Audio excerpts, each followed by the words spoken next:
Hello guys, and welcome back to my YouTube channel. So today's video is going to be a bit of a sit down talk through of how I grew my glutes. Also, I'm going to put in my glute session here for you guys to watch, so I'll do a little bit of a talk through of what I'm doing in the session, why I'm doing those exercises, how I've progressed my weights over time, etc. So starting off with the first thing that you need to make sure that you're getting right if you want to grow your glutes, and that is progressive overload. So that means adding 1.5, 2.5 kilograms every single time that you do a lift in a session, or adding an extra rep. And this means each session you are progressively overloading the muscles, making them work harder every session to encourage growth. This can be done on pretty much all exercises, and this is how you build muscle for any muscle group. It's not just your glutes.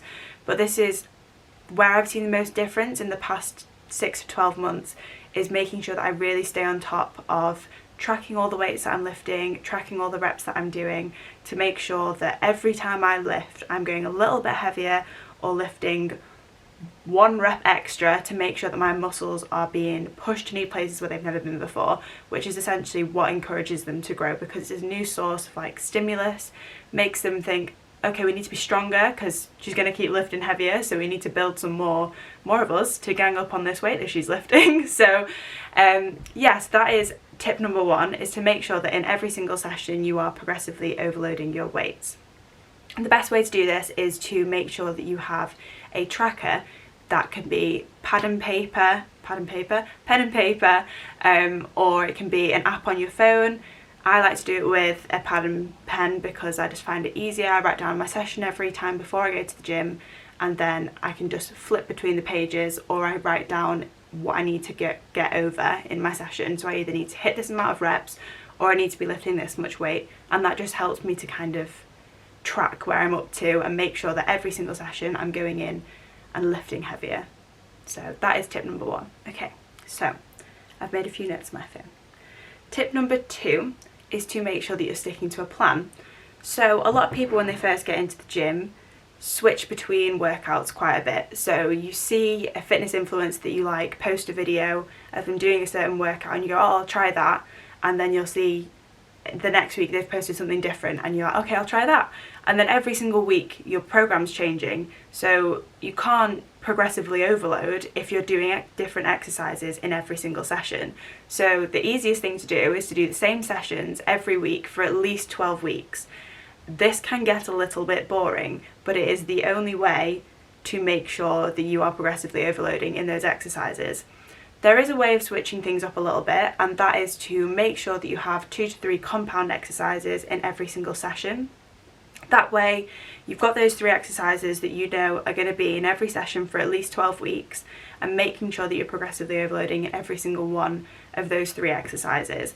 And then the additional exercises that you're doing in those sessions, so maybe ones that target specific areas of the glutes more, you can rotate between them. So you do 1 week you'll do kickbacks, the next week you'll do step ups, and then you can alternate between them, which you can still progressively overload, but instead of overloading every week, it'll be every 2 weeks.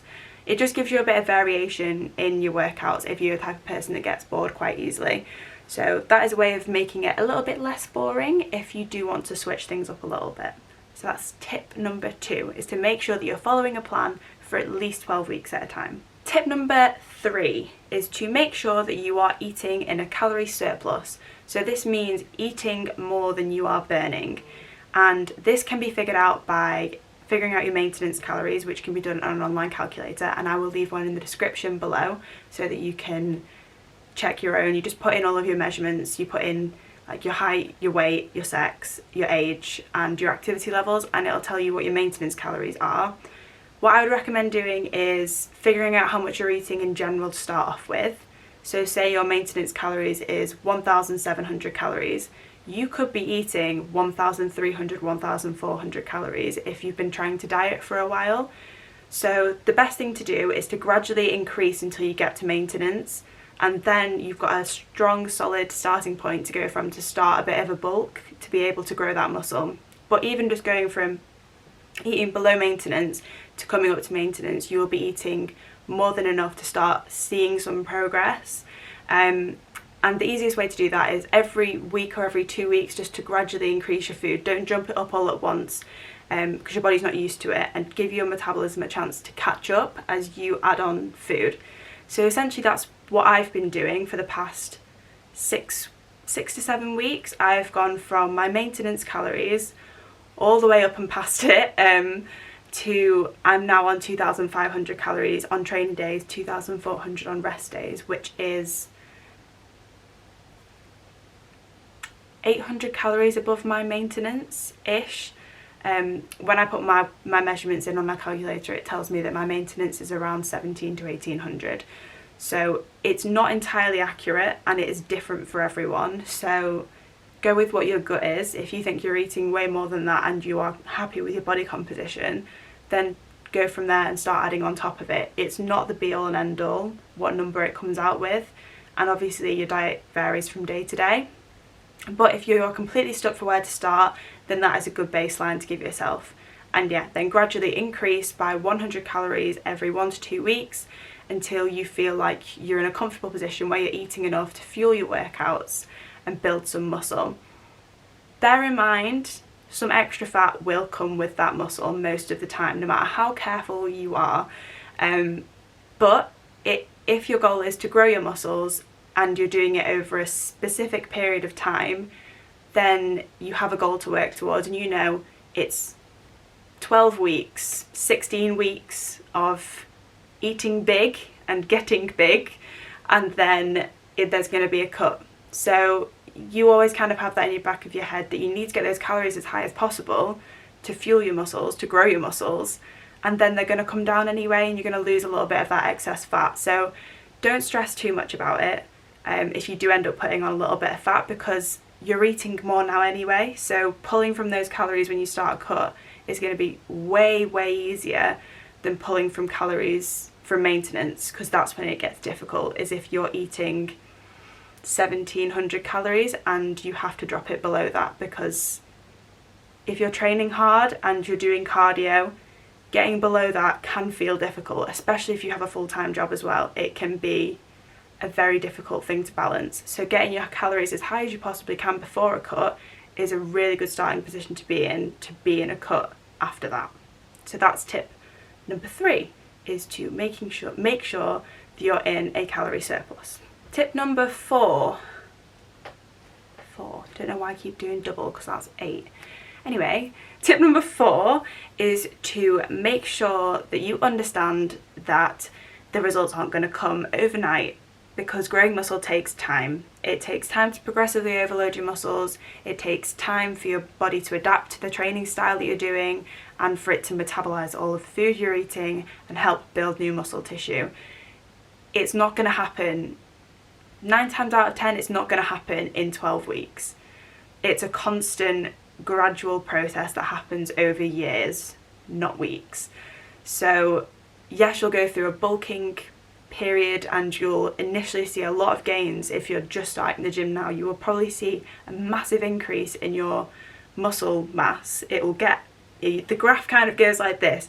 You don't do anything, you start weight training and you see massive amount of newbie gains, and then it just kind of is like this for a little bit, and you'll start to plateau, and then if you're lucky it will kind of carry on an upward slope, but it takes a lot longer once you've got past that initial shock. Your body gets shocked by you starting training. So it is a gradual process, but that kind of leads on to tip number 5, which is make sure that you enjoy the process.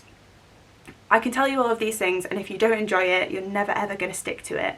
So the most important thing is you enjoy whatever it is you're doing to build the muscles that you want to build. If that's bodyweight at home workout, going to the gym and training in the gym, if that's doing CrossFit workouts, if it's whatever your fitness goals are, you have to enjoy it, otherwise you'll never stick to it, because it's a massive part of your life and it takes up a lot of time and energy.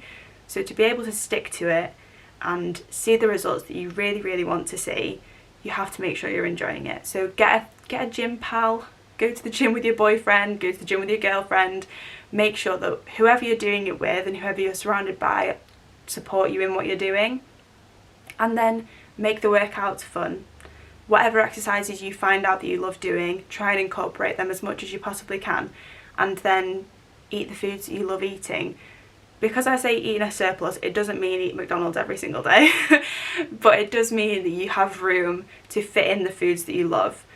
And for most people who are training for lifestyle, they're not training to compete, having little treats here and there are not going to be the detriment of you. Like, that is not how it works. You can eat 80% clean, 20% treats, and it's not, you can have 20% meals out, breakfast, coffee, do whatever you want, but make sure that that 80% stays good and you've got a decent amount of protein in there so that your body can use it to build muscle.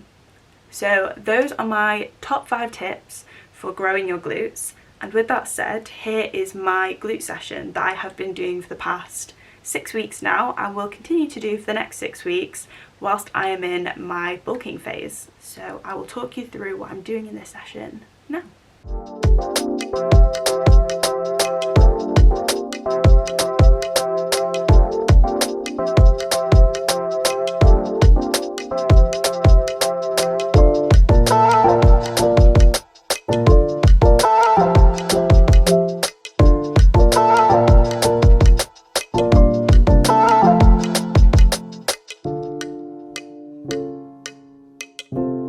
This glute session with some abductions.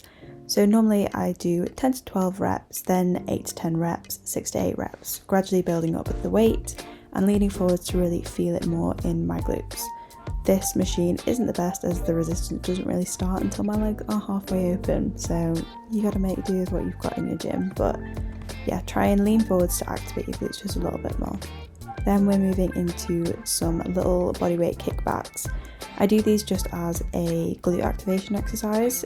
They're not really to help me build muscle, it's just more of a mind to muscle connection.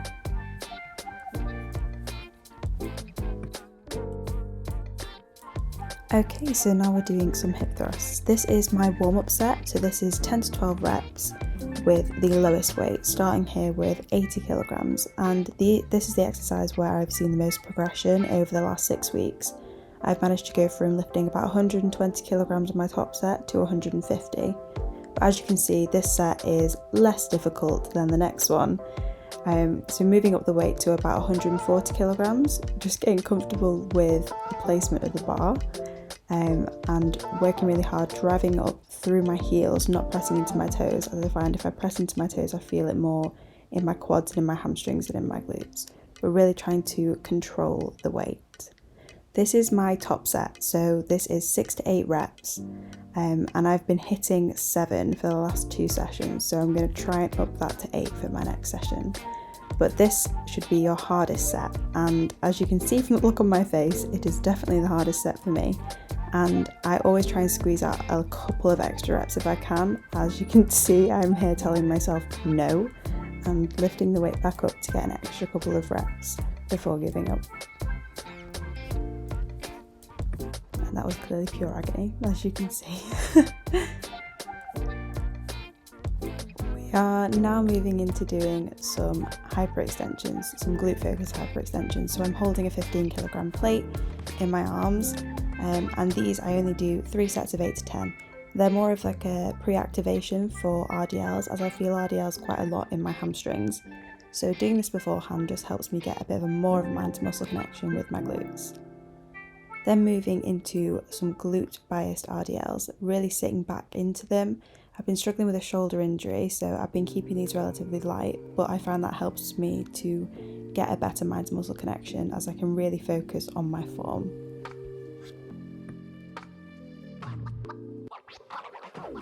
So this exercise is kind of a variation on step ups, so instead of stepping up onto the platform, you're pushing it down. And I'm really focusing on using my glutes. I'm leaning a little bit forwards, my knee comes up to 90 degrees, and as you can see, my glute is tensing when I'm at the top to push the weight down. I'm pushing again through my heel and not through my toe to make sure I'm not using my quads for this exercise. And then the final exercise we've got is kickbacks. So normally I do 2 sets of kickbacks. I'll do a set of 10 to 12 and then a set of 8 to 10, increasing the weight in between sets. And this is another exercise where I've seen quite a lot of progression. You can push these quite hard even though they are more of an isolation exercise. So yeah, that is my full glute workout. I hope you enjoyed. Okay, thank you so much for watching, guys. If you enjoyed this video, then be sure to give it a thumbs up and comment down below which was your favourite section and which parts are you going to action, because obviously you came here to find out how to grow your glutes. What are you going to do to start?